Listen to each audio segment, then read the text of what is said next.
What's up, everyone? Welcome to the Power Play with CJ. We're focusing on Buffalo Sabres suspending teenage defenseman Nikita Zadorov for being late for a team meeting. They've had issues with his punctuality this season. It was for sleeping in, was what his excuse was. Gonna give you a little personal thing on um, Zadorov. Again, this is a teenager we're talking about. I met him at the draft, a year and a half ago in Newark. Came across as kind of a dickhead. I'm not going to judge the kid on that from one conversation. Didn't want to do an interview, which is fine. I don't fault the kid for that. But he just didn't know his body language. And again, I like him as a player. I think he's a hell of a player. For that matter. But I just really wasn't impressed with this play. And again, I can't. You don't judge someone the first time you meet. It's not right to do that. I don't like judging people anyway. And if I were to meet him, I'd be pleasant. I'd big memory from the draft. I don't think he's a bad person, but I got kind of a rough first impression of him, and it's important. Remember, he's a teenager. What was I like at 18?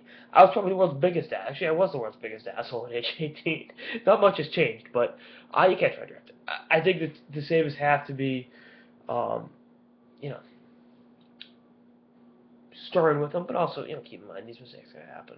It's part of growing up. You can't lose sight of that just because they're in the NHL doesn't, mean, they're not above mistakes. I mean, if he was in college, it'd be 19 year sophomore.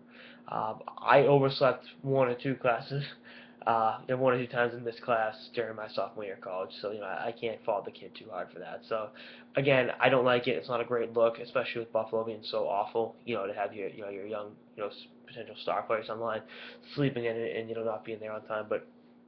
And then I know he was late. He got suspended earlier this season. He was late getting back from a All-Star trip to the Dominican Republic. You don't control the weather. I mean, you can talk about you should do this, you should do that. That storm on the East Coast is a pain in the ass. That's not the kid's fault. I don't think the two are linked by any means. And I think it's going to be dealt with, in house. And I think Ted Nolan's a good coach to bring him up. So, I just think it's you look at the cultural adjustment to him. He has to play in London after coming over from Russia, so I think he's going to be fine. I'm not worried about where he's going as a player. And again, I don't mean to chastise him for when I met with them. I didn't get a great first impression of him, but that is what it is. And again, you look at everything that's going on. I'm sure he's a good kid.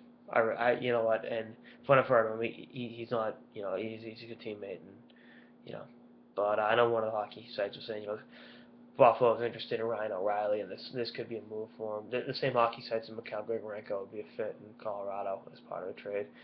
Anyone that knows Grigorenko and Patrick Waugh's history together would tell you otherwise. So just don't believe everything you read online.